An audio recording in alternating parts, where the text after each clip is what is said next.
Hey y'all, Jaybird here. Hope everybody had a wonderful Thanksgiving.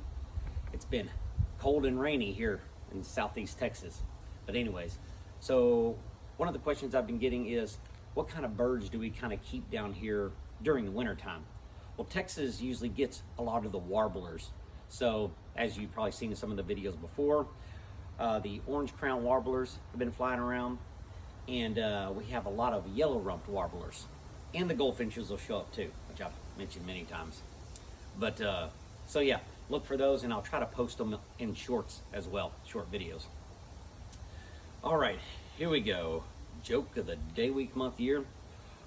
What did the bird say when he flew into the window?